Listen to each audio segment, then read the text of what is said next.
All right, welcome to another episode of the Caffeinated Contractor. This is episode number 15. And today we're going to talk about spending money. Now, spending money on a home remodel can be a very challenging decision to navigate through.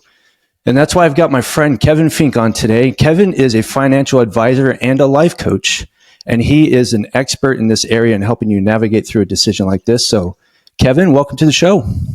Thanks, Chris. Appreciate you. Appreciate you having me give me the opportunity to be on. Absolutely. And I appreciate you. I know you're in Florida having a vacation or trying to anyway, and you're taking time to spend with us. So I really appreciate that. You bet, man. Absolutely. So before we get going, can you tell us a little bit about who Kevin Fink is and what you do? Yeah, you bet. So I actually, I've been in the financial services business since 1996. So 28 years in working with people and their money. So I have a wide background there. You may see, for those watching on YouTube, you see the CFP after my name. That stands for Certified Financial Planner. Anybody in financial services can call themselves a financial planner, but in order to be certified, you have to go through a series of classes, take an exam, much like the CPA exam. So I passed that exam in March of 2000. So I've been certified for the last 24 years. Nice. And I think it was around 2007, I was sitting in a client's office in Houston, which is where I normally am when I'm not in Florida. And he was on the phone, and I was looking around his office, and up on his wall, I saw this shadow box, and in the shadow box, there was a broken piece of wood, some certificates, and a 4-inch rubber cockroach. And I said to him, Randy, dude, what's with the cockroach? He said, well, I took this personal growth class, and it was so impactful for me. He said, and that's just a little reminder of what we did. He said, and I think you should do this.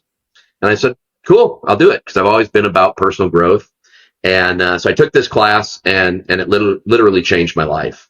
And at the end of the class, I was asked if I would be willing to audition to be a trainer with this company.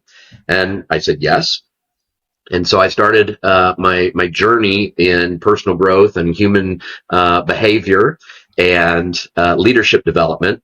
And that's really what got me into the life coaching side of things. And so that's kind of how I bridge the gap between being both in the financial services world and also having this sort of life coaching and human behavior experience. So I've been doing both of those now since about, like I said, about 2007 is when I started doing the personal growth stuff. And that's what has us here. So I spend most of my time working with clients as a financial advisor. And then about once a month, I have an opportunity to go off and work with groups of people who want to take their lives to the next level and find the next best version of themselves.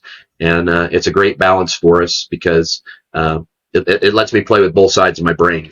Financial side is more the logical side, and the personal growth and behavior stuff is more the creative side. So anyway, awesome. That's me.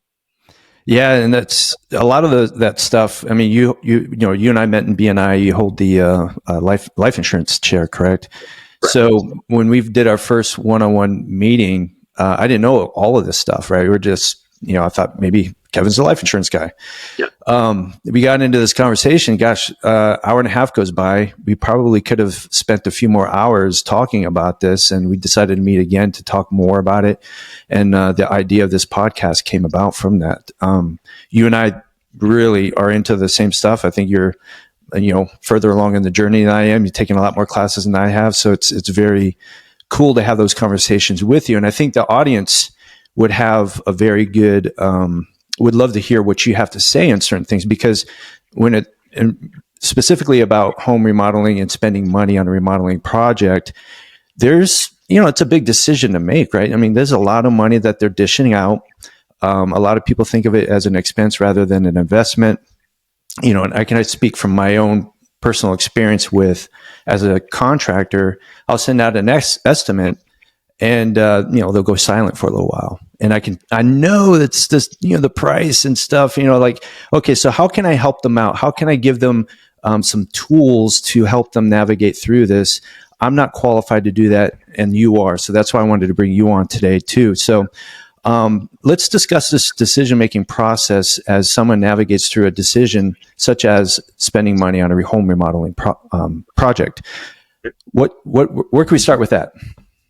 Well, one of the questions that you asked me as we were planning this podcast was, what kind of issues are they, could be holding them up from making the decision to move forward, right?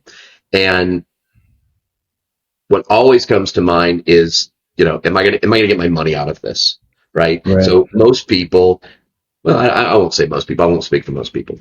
A lot of people look to do the remodels right before they're ready to sell, right? To upgrade. Certainly, people remodel while they're going to stay there, but I think always that question of, am I going to ever recoup my investment? Right. So they go to the logical side. Do we really need it? Right. And of course, how much is it going to cost? And how do I know I'm getting a fair price? So to address those issues, I think there's a couple of things that need to be considered. All right. And one of the things that I like to start conversations with people is with what I call the circle of knowledge. So I'm going to share my screen here. Let me do this real quick. And then and for those who are just listening, I will describe what I'm doing. All right. So We Chris, got it. you see my page there? Yep, we got it. Cool. So I'm going to draw a circle here, and that circle is what I call the circle of knowledge. And the circle of knowledge represents all of the information that is known anywhere throughout the universe by anyone. So if there's information and someone knows it, it's in that circle. Now, of the universal knowledge, there's a subset of that information that we each know, and we know that we know it. We are consciously competent in many, many things, right? Right. For example, I'm consciously competent in how to do financial planning, financial advising, how life insurance works, how the human brain works. So I know what I know because I've either experienced it, I've learned it from somebody else, or I learned it through some sort of education, right? So this is what you know that you know. So for you, that might be, how to build stuff, right? All the construction things that you do. So we all have this set of information that has come to us, this ability through our life experiences and the things that we've learned. All right. Now, there's another subset of the information, and that's the stuff that we know we don't know. So we're aware that it's out there, and we're aware that there are other people maybe that have that that are consciously competent in it, right? So, but I'm not one of those people. So I'll use you as an example. What I know that I don't know how to do is I don't know how to do plumbing and electrical stuff. Right. I mean, I can read the instructions and replace my garbage disposal. And just, believe it or not, yesterday and today, I replaced a screen door here at the condo. So never done that before. And up until I did that, right, I'm like, I don't know how to replace a screen door, but I know there's people who do know how to do that. But now that I've done it, now I've moved it out of this area of what I know I didn't know, and now I've got some experience doing it. I'm like, I can replace a screen door. I'm a handyman now, right? So you want a job? But other examples, things like rocket science. I know there's people called astronauts that they blast off into space, and at one point in my life, I wanted to be one of those people, but I don't know how they do all that stuff. Okay, so I and we as a collective, we are all consciously incompetent at a lot of things as well. We know they're out there, but we don't really understand how they work or know the details. Okay. Everything else that exists is the stuff that we don't know, but we don't know it. And I'm going to give you an example of this here in a second. Okay. We don't know it, and we are unconsciously incompetent at everything else. And it just means that there's things that there are out there that we have never even considered, never heard of, never knew, Mm-hmm. but it was known by somebody else. It just wasn't us. And so you can also think of this area of what we don't know. You can think of that as our blind spots. We all have blind spots. Right. And I'll use an example here. So on the plane flying here, I was reading an article about, I got to think of what these things were called. Nano spikes. You ever heard of nano spikes, Chris? Never. Okay, so here's what it is. It's really cool. So it's a new technology that they've developed. These things are 30,000 times thinner than a human hair. Okay. Wow. And they have figured out how to take some sort of a surface that when humans touch the surface, it feels smooth. However, it's coated with these little things called nanospikes. And what they are for is viruses. So if a virus lands on these nanospikes, the spike will pierce the cell of the virus, making the virus unable to replicate. And so they see using these things, and once they're able to commercially develop it, using it in places like hospitals and labs where people are dealing with these highly contagious viruses, but to the human touch, it doesn't feel like anything, but to the viruses, it has like a 96% ability to kill or to make the virus unable to replicate. All right. So Wow. before I read that article, I knew nothing about nanospikes. Mm-hmm. It was a blind spot for me. Now, clearly, there were scientists working on this stuff, right? But now that I read about it, I've moved it out of my blind spot into this area of consciously Wow. incompetent. Well, now I understand. Now I know that they're out there. I don't know how they make them. I Right. don't know how it kills. I don't know how it works, but they apparently know how it does.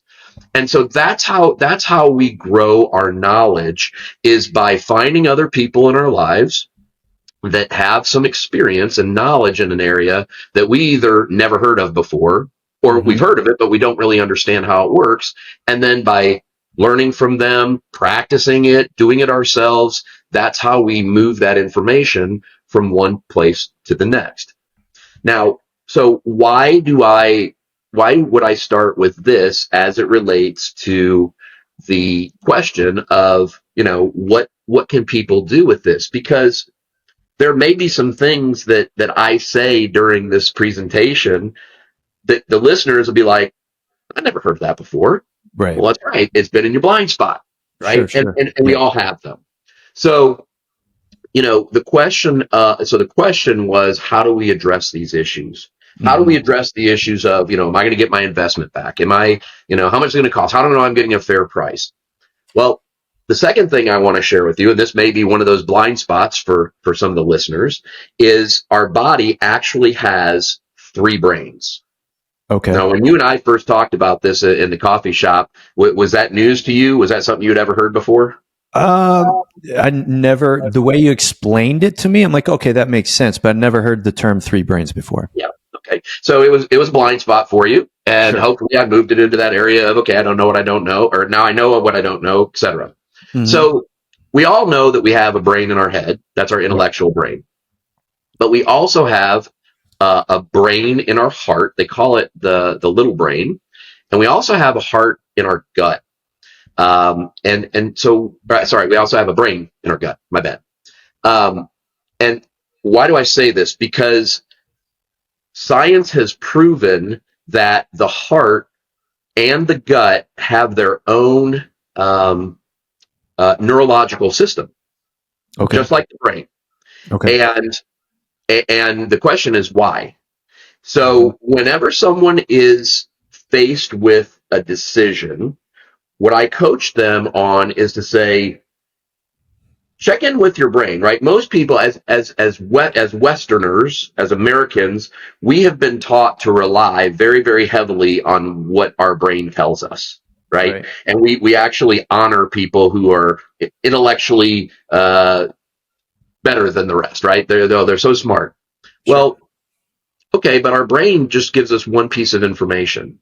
So when someone is faced with a decision in their life, I always tell them, check in with all three brains and go with the majority.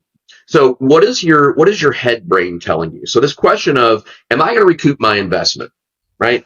Mm-hmm. Well, we can run the numbers.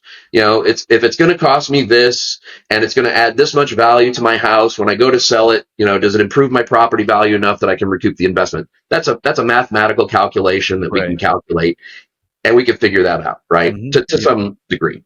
Exactly. But what if the answer is no? I'm not going to recoup my investment. Does that just mean, okay, well, it's just black and white? If I'm going to, I do it, and I'm not, I don't. No.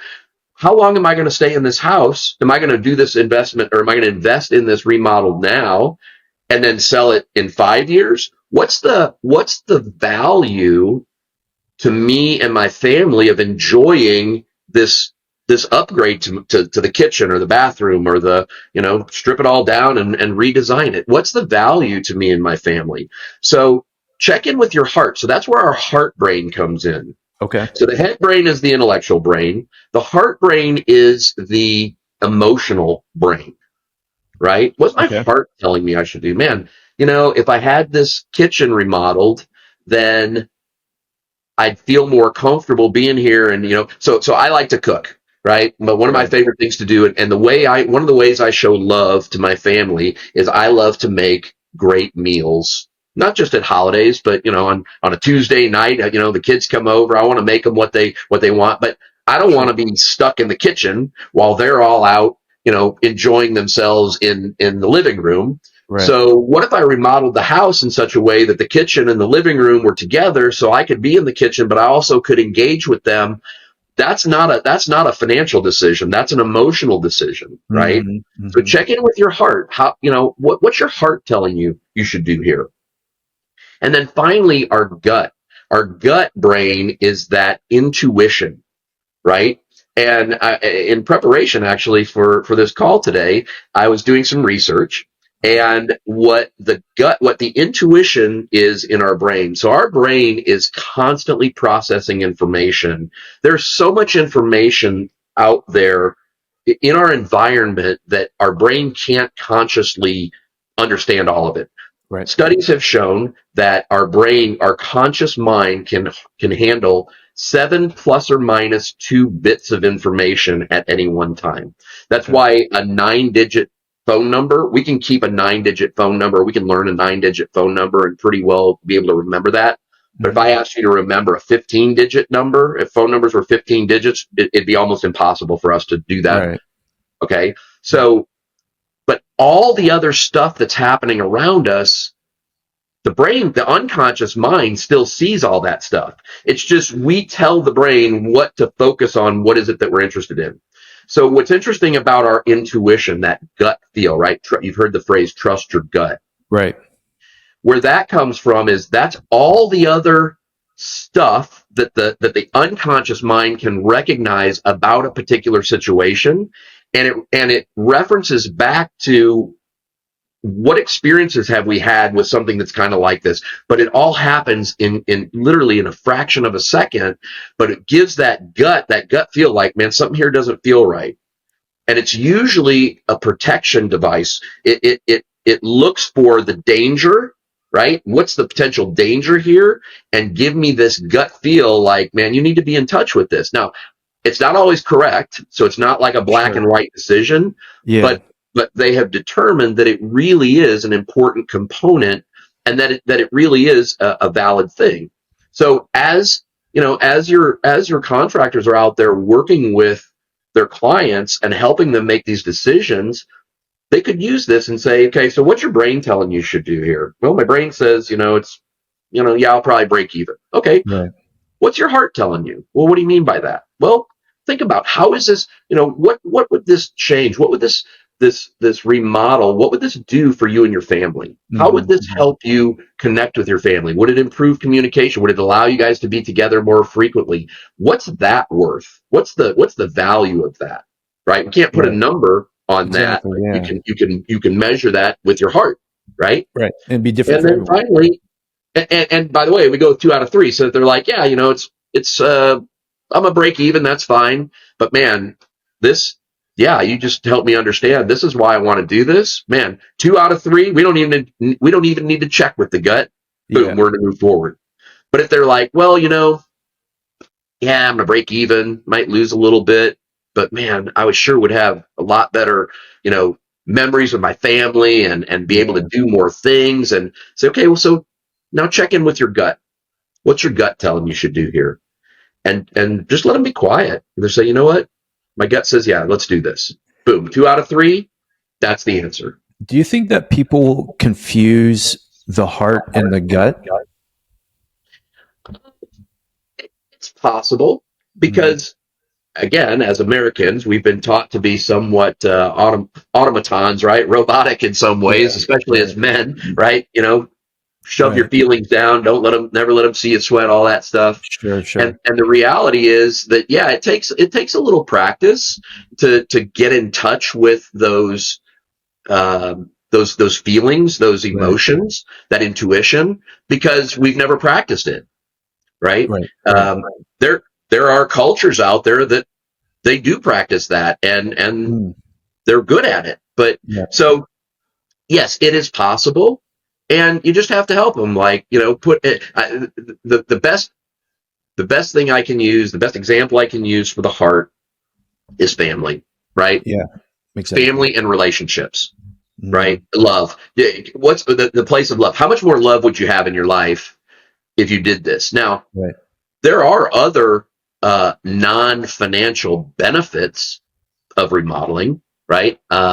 So I found an article, again, a psychology article. So I found a lot of articles out there by people doing remodeling that, If you wouldn't mind sending those links, that'd be great.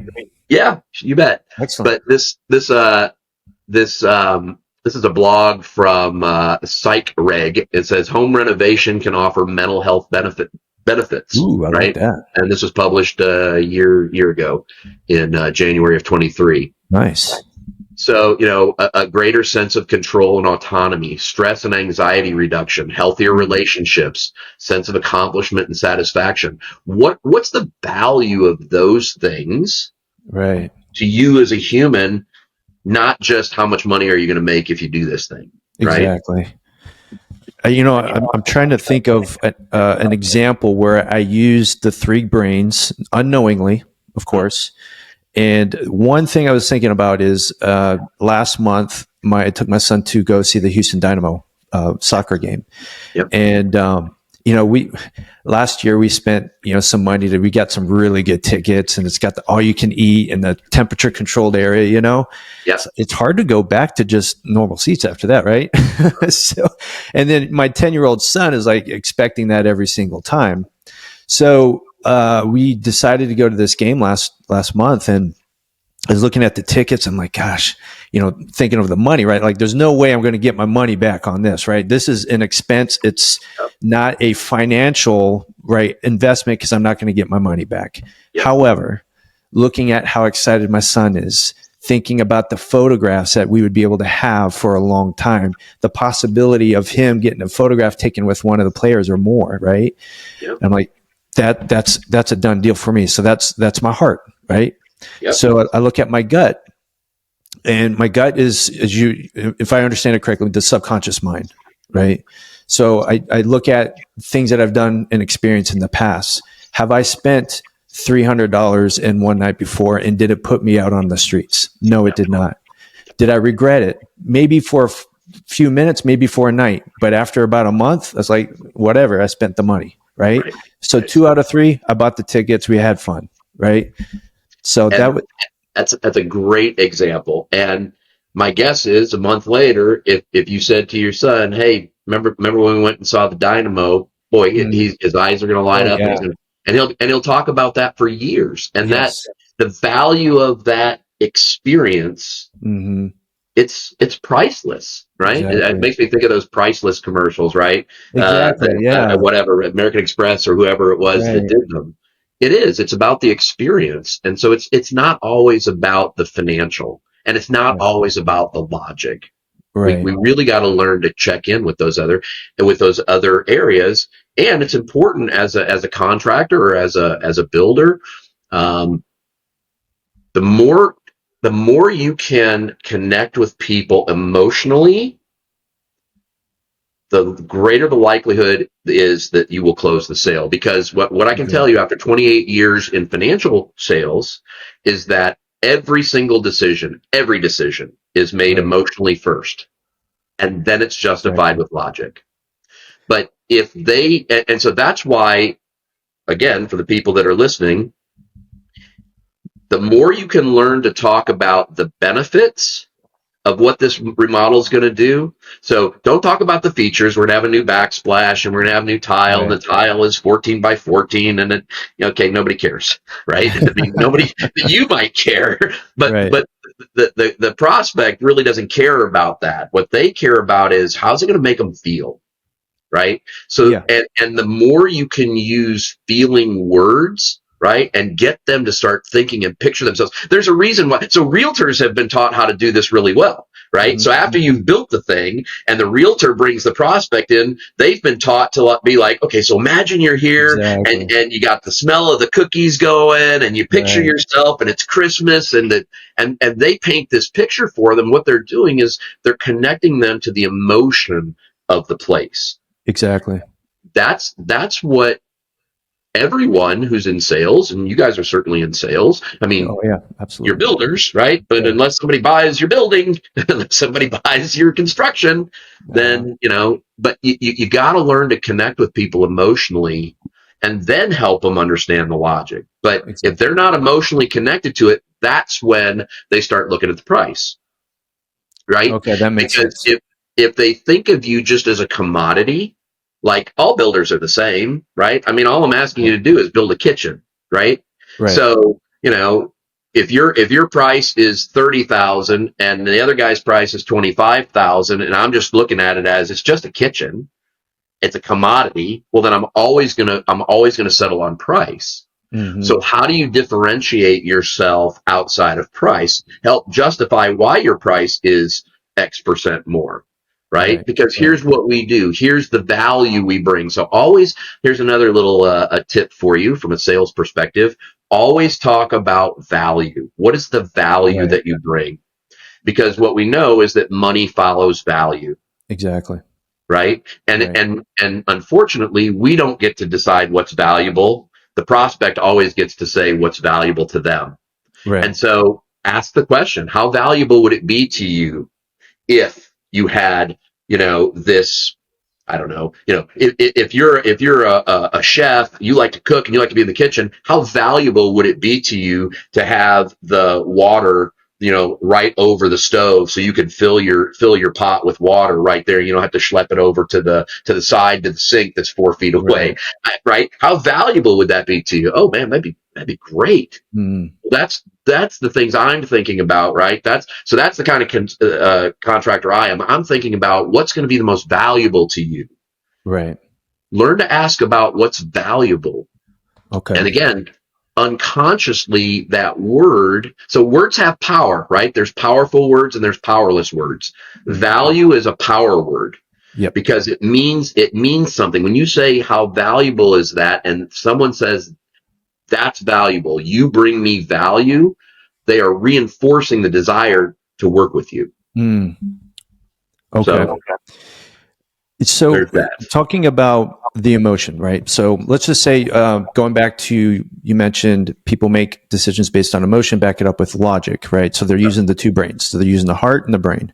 Yep. For someone who is paralyzed in their decision, assuming, let's just say that the heart made the decision, the brain is not quite there yet. Maybe they don't see a return on monetary investment. Yep. At that point, that's when they need to start hitting the gut, correct? Yep. And Yep. then, how is there like an exercise or maybe something that people can start asking themselves as they navigate through this to access their subconscious mind on whether or not this is the right move? That's a good question, Chris. Um, and it's unfortunately it's not an easy answer Mm-hmm. because the answer is more of a feeling, right? Yeah. The gut is more of it's a feel. It's not a Yeah. thought. It's Right. not an intellectual thing. And it's one of those things where I guess what they might do is say, okay, so imagine you don't do this. How are you going to feel a year from now if you don't do this? And so it's, again, powerful words. Got to use the word feel. How are you going to feel? Right? So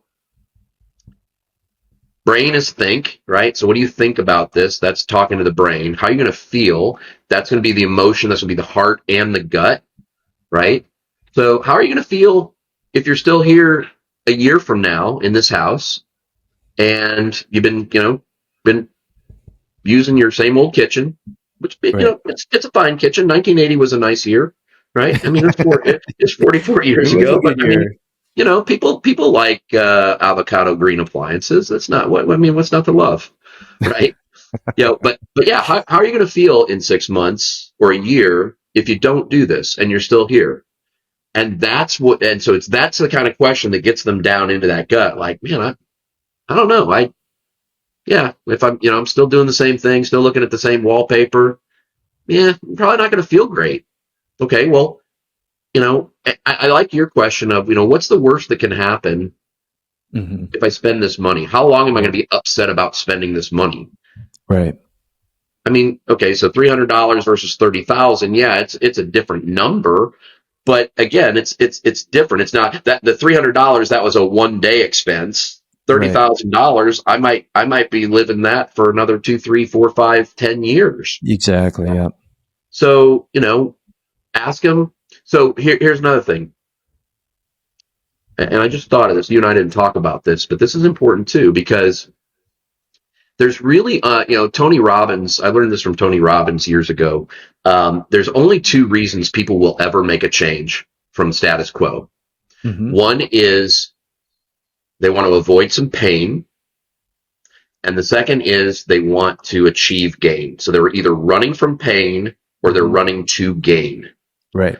And study after study has proven that people are much more likely to do something to get away from something that hurts rather than to seek something that might be more pleasurable. Okay. So, and there's potential here for manipulation. So you got to be ethical, right, and moral about this. Of course. But helping them identify what are their pain points, right? And that's why that question of, if you don't do this, how are you going to feel, right? If you're still cooking on the same, 20-year-old stovetop that looks like it's never been cleaned, how are you going to feel about that? So if you can build for them like this pain of where they are much more likely to want to change something, because our comfort zone, there's a reason they call it the comfort zone, because it's comfortable. Yeah. Right? Outside of the comfort zone, the uncomfort zone is the unknown. That's the part that people don't, that they're afraid of. They're afraid of the unknown. Well, if I spend this money and it's not worth it, well, then I've wasted all this money. No, you haven't wasted anything. Right? And so it's just identifying what are the pain points, right? So asking questions. Always asking questions is going to be the best way for anybody to help make the sale. Honestly, if you ask the right questions, you don't have to sell anything. They will sell themselves. So ask the questions, right? What don't you like about your current kitchen or your bathroom or whatever it is, right? What don't you like? What do you like? If you could have the best kitchen in the world, what would that look like? Right? Get them, because none of those things have anything to do, well, they know ultimately there's a cost to it, right? But I'm not asking you to put a price on it yet. I'm just asking you, what are the features? What are the benefits? What if I could give you this benefit? Would that benefit be good? Would that be valuable to you? Right. And so it's really learning to talk to people by asking questions, asking the right questions, and helping them see themselves in this new environment. Right. Not just from a money standpoint, but those other components as well. If somebody, and I've had this before, talking to somebody and they just seem emotionless about the whole idea, right? So they're just purely focused on the money. And those people are the ones who are like, hey, I'm going to get 3 to 5 estimates and choose the best deal from there. Ideally, just for the listeners, if you're looking for elevation, we're not that type of person. We're not going to be the cheapest person that you get. So But if that's what you're looking for, don't bother calling us. But if you're looking for good quality value at a fair price, that's who we are. But if it's hard to get them to attach or to engage their emotions, more than likely it's going to be challenging to get a respectable contractor, in my opinion, to really work with you, because then it's just, hey, who's got the cheapest price, right? Yep. Get what you pay for. Exactly. Yeah. So because there's a big difference. So the things that I would use. Yeah. So you don't have to work with anybody. You don't have to work with everybody, right? Yeah. The way I look at it is, I don't need to work with everybody. Mm-hmm. If someone comes to me and they've got a gazillion dollars to work with, but they're not a nice person, I'm going to tell Oh them, no, yeah, thank you. of course. Right. Yeah. And so you got to decide who you want to work with. Sure. But there's a big there's a big difference between price and price and value. I think it's value, right? So what's the value of this? What did this cost? Oh, price and cost. Price and cost, right? What is the cost and what is the Mm-hmm. price? Right. Right. Price is one thing. Cost could be totally different. Right. So yeah, here's the price. I can do that. I can do that for you. And here's the price.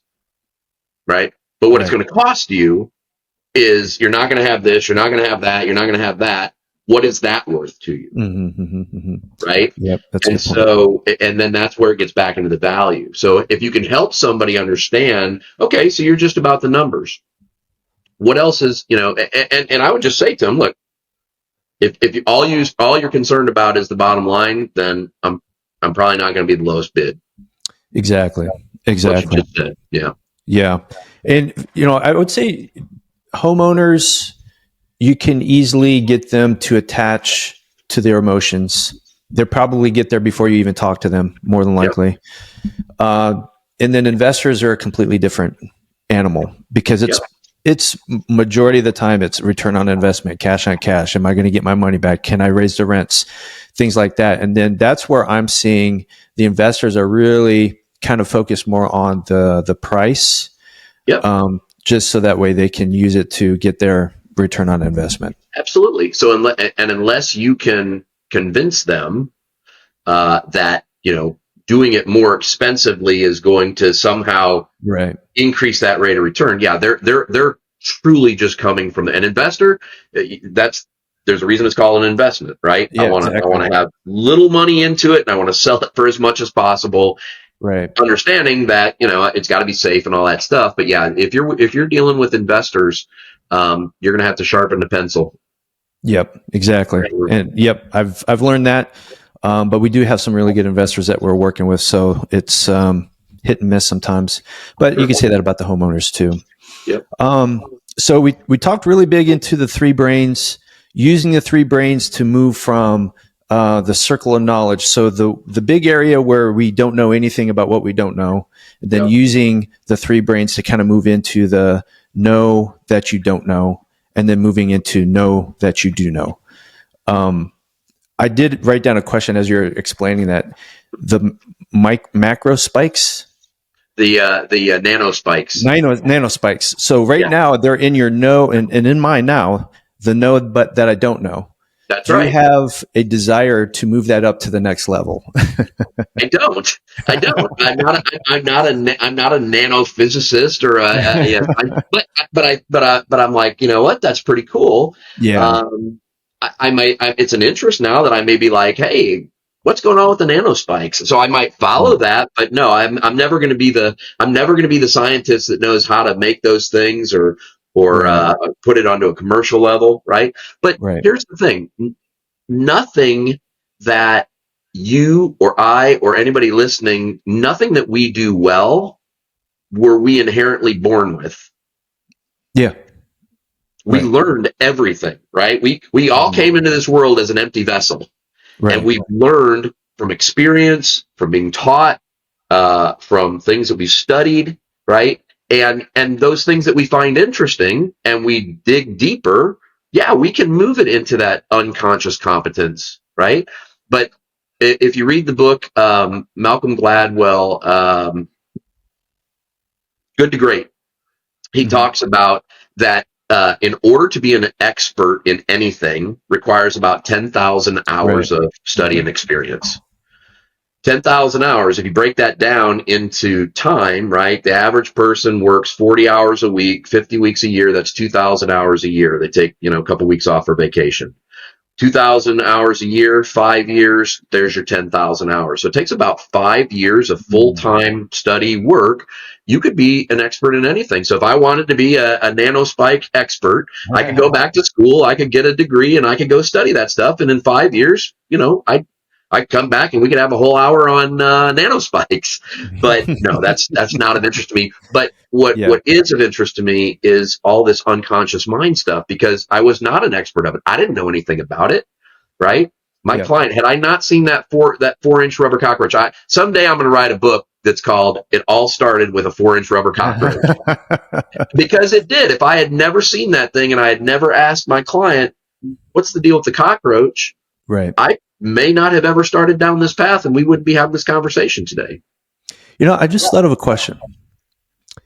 The part of getting to know what you know, right? The ultimate place. Yeah. When you make a decision, let's, going back to the home remodel, whatever, spending money on it, and you're like, okay, emotionally there, logically it sounds good. Yep. But they're not like, oh yes, sometimes, yes, I'm going to do this. Sometimes it's like, oh gosh, indications are telling me, yes, I should do this, but dang, I'm scared. Like, any tools for that? I know I didn't prep you for this, so I just thought of it. I can think of my feet. I'm asking selfishly, really, for my own case. Yeah. Yeah. So fear. So there's an acronym. There's a lot of acronyms for the word fear. The one that I like to use is false evidence appearing real. I think we talked about this. Yeah. False evidence appearing real, right? Yeah. Mm-hmm. And here's what's interesting about fear. The conversation that we are having with ourselves about whatever the thing is, that's what creates the fear, not the other way around. So the fear doesn't create the conversation creates the fear. So when someone is fearful, or they tell me, yeah, I want to do this, but I'm afraid, my coaching to them is feel the fear and do it anyway. I like that. Feel the fear and do it anyway. Courage is not the absence of fear. Courage is feeling the fear and moving forward anyway. Exactly. So, and so you can ask yourself, once it's like, well, I'm afraid. Okay, what are you afraid of? Well, if I invest all this money, what if I don't get my money? What if I don't get my money back out of it? Okay, what if you don't? Well, then I'll have lost money. Okay, so what? Right. What's the worst that can happen to you? You're not going to be a bag lady on the streets, right? Right. Because that's a real thing, right? There's something called bag lady syndrome, that people keep taking this fear thing and they keep going down the next level. They keep blowing it up until they're a bag lady on the streets. And how often is that the reality? It's almost never. And so you got to recognize, you can't say, oh no, that's BS, I'm not afraid. Well, no, clearly you are. So feel the fear. What am I fearful of? What's the worst thing that could happen to me? If I make this decision, what is the absolute worst thing that could happen to me? I lost $30,000. Okay, that's a bad day. Right. But did you really? Right. Did you really? Right. And you know what? Go make another 30,000. So yeah, so false evidence appearing real. Feel the fear. Do it anyway. Take a step. What's that? Take a step. That's the other thing. So these people that are planners, right? They're like, okay, so in order for me to get from point A to point Z, I got to do all these things, and they need to all happen. No, you don't have to do all those things. Yeah. If you know that you want to get to point Z, all you need to figure out is what's the first step you need to take, and take it. Exactly. And as soon as you take it, look around. There may be some different resources available to you that weren't there a minute ago. And if they're there, then there may be another opportunity or maybe another path. And if there's not, okay, well, now what's the next step I need to take? Boom, take it. So all you need to do is take one step at a time. People who like lay out, now, I'm not saying you shouldn't have a plan, right? Sure, of course. But it would be like making a plan to go on vacation from Houston to Florida and planning to hit every green light. All the lights have to be green before I can even start. Well, you'll never It's get out never of the going to happen. box. Yeah, You'll never get out of your driveway. Just exactly. put the car in drive and start, right? I've never been able to articulate it like that because I don't study it, but I study myself, right? And what I've learned, I've been alive 48 years. My wife and I have done a lot of bold moves in our lives, a lot of bold decisions.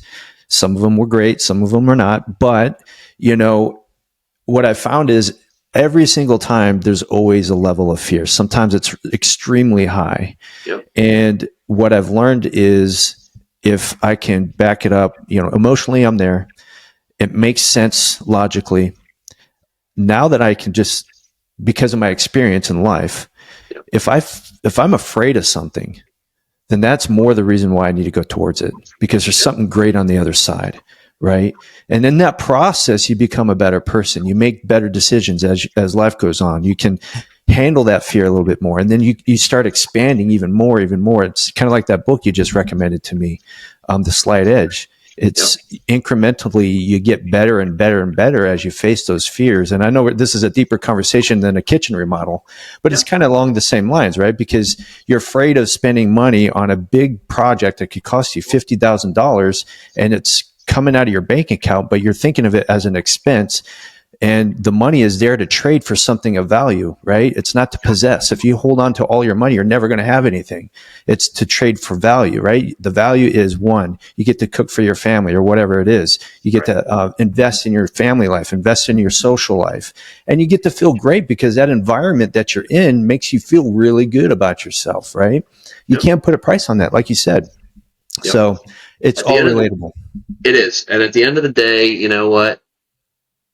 You can't take any of it with you. Mm-hmm.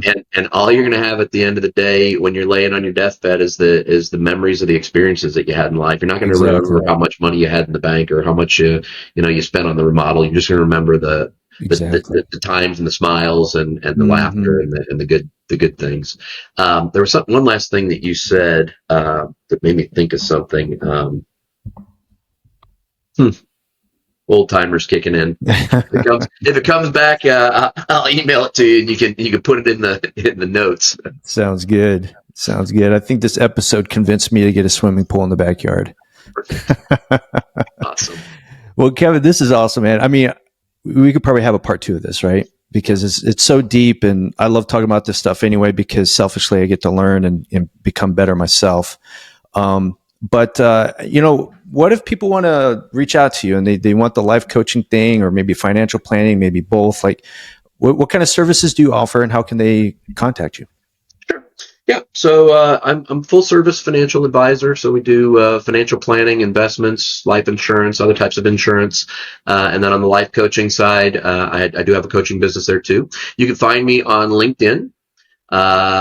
Kevin Fink, and I think my title on LinkedIn says something about Life Wizard. So look for Kevin Fink, Life Wizard. One of my clients told me that after working with me one time, her life changed so much that it was like magic. Wow. She's like, "You're some kind of a life wizard." I'm like, I'm using that. So cool. You can find me there. You can find me on Facebook, and would love to talk to folks and share what I've learned. I believe that we live in a world of abundance, and there's enough for everybody. There is no scarcity. The only place that scarcity exists is in the stories that we tell ourselves. And I love to share with people, and I just love to talk to people and meet cool people. If I can help them, great. If I can't, hopefully I can point them in a direction of something that'll help them. Man, I love that. That's cool. Well, we have to do this again. I know we talked about different topics, but this is fun. I appreciate it. Well, I appreciate your time, Kevin. I know you're on vacation, so I'll cut you loose so you can go enjoy your wife and your time in Florida. But thanks again for your time. And anybody who is listening to this, if this is helpful, it resonates with you, share it with somebody else. Make sure you subscribe to our YouTube channel. And if you like us, and give us a review on Apple Podcasts or whatever you listen to it, I'd appreciate that. It helps more people listen to the stuff that we get to share on a weekly basis. Until next time, stay tuned to the Caffeinated Contractor. Thanks.